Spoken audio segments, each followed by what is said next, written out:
আসসালামু আলাইকুম। আশা করি সবাই ভালো আছেন। আমরা জানিয়ে দেবো আজকের আলুর আপডেট বাজার ৯/৩/২০২৬।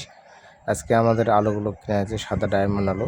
আর এই আলুগুলো কিনা আছে আজকে রাজশাহীর মোহনপুর উপজেলার মৌগাছি বাজারের সংলগ্ন একটি মাঠ থেকে কেনা হয়েছে। দেখতে পাচ্ছেন আপনারা, রাস্তার ধারে ফ্যাক্টরির কাজ শেষ করা হয়েছে।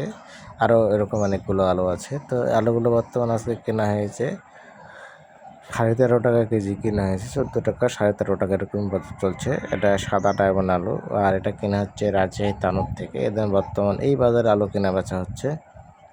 লাল লিস্টিক যেটা আলু আছে 12 টাকা থেকে 13 টাকা এর মধ্যে কেনা বেচা হচ্ছে।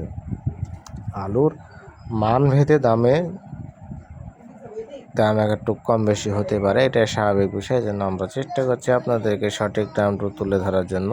আর এ ধরনের প্রতিনিয়ত আপডেট ভিডিও পেতে, আলু বাজার জানতে আপনারা সবসময় আমাদের সঙ্গে থাকুন। তাহলে আপনারা এরকম নতুন নতুন আরও আপডেট, প্রতিদিনের আপডেট যে বাজার প্রতিদিনের আপডেট সেটা আপনারা কিন্তু পেয়ে যাবেন। আমরা চেষ্টা করছি কিন্তু আপনাদেরকে নিয়মিতভাবে আপডেট যে বাজার আছে সে বাজারটি জানিয়ে দেওয়া। আর এই যে মাঠে দেখছেন কিন্তু অনেক জমিতে এরকমভাবে আলু গাছ পড়ে আছে, সেই আলু গাছগুলো কিন্তু এখন অনেকটা উঠানো হয়নি, তারপর কিন্তু জমি মোটামুটি হয়ে গাছ মারা গেছে। তো এখানে ওষুধ দেয়নি, যার কারণে সমস্যাগুলো হয়েছে।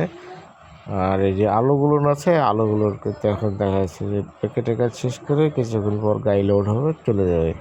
তো আপনারা যারা মনে করছেন যে আলু বিক্রয় করবেন, চাইলে আছে তানোরের মধ্যে এবং মোহনপুরের মধ্যে, চাইলে আমাদের সঙ্গে যোগাযোগ করতে পারেন, দিতে পারেন। অথবা আপনার আলু বাজার জানতে সবসময় ভিজিট করুন কৃষকের আস্তে কৃষি।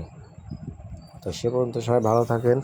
আর নতুন আরেকটি ভিডিওতে আপনাদের সঙ্গে আবারও দেখা হবে। আজকে পর্যন্ত আসসালামু আলাইকুম।